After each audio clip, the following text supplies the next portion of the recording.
ಸ್ನೇಹಿತರೆ ನಮಸ್ತೆ. ನೋಡಿ, ಸುಮಾರು 800 ವರ್ಷಗಳ ಇತಿಹಾಸ ಇರುವಂತಹ ಶ್ರೀ ಮಹಿಷಮರ್ದಿನಿ ಸಾಂಬ ಸದಾಶಿವ ಅನ್ನುವಂಥ ಪುಣ್ಯಕ್ಷೇತ್ರ ಇದು. ಭಾರಿ ಇತಿಹಾಸ ಇದೆ. ವನದೇವತೆಯ ಮಧ್ಯದಲ್ಲಿರುವಂತಹ ಸುಂದರ ವಾತಾವರಣ ನೋಡಿ. ಎತ್ತ ನೋಡಿದ್ರೆ ಕಾಡೇ ಜಾಸ್ತಿ ಇದೆ. ಸುಂದರ ಕಾನನ ಮಧ್ಯೆ ಇರುವಂತಹ ನೋಡಿ, ಬರುವಂಥವರಿಗೆಲ್ಲ ನಿಲ್ಲೋದಕ್ಕೆ, ವಾಹನಗಳನ್ನು ನಿಲ್ಲಿಸೋದಕ್ಕೆ ಅತ್ಯಂತ ವಿಶಾಲವಾದಂಥ ಸ್ಥಳ.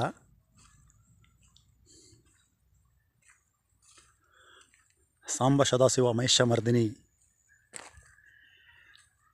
ಗಣಪತಿ ಮತ್ತು ಹೀಗೆ ಎಲ್ಲ ಒಂದೇ ಕಡೆ ನೆಲೆ ಇದ್ದಂಥ ಸ್ಥಳ. ಈ ಸ್ಥಳದ ಹೆಚ್ಚಿನ ಮಾಹಿತಿಯನ್ನು ನಾನು ಮುಂದಿನ ವಿಡಿಯೋದಲ್ಲಿ ತಿಳಿಸ್ಕೊಡ್ತೀನಿ. ನೋಡಿ, ಕಾನನನ ಮಧ್ಯ ನೀವು ಕಣ್ಣಾಯಿಸಷ್ಟು ಇಲ್ಲಿ ಕಾಡೇ ಕಾಣುತ್ತೆ ವಿನಃ ಬೇರೆ ಏನಿಲ್ಲ. ವನದೇವತೆ ಮಧ್ಯೆ ಇರುವಂಥ ಒಂದು ಸುಂದರ ವಾತಾವರಣ, ಪುಣ್ಯಕ್ಷೇತ್ರ.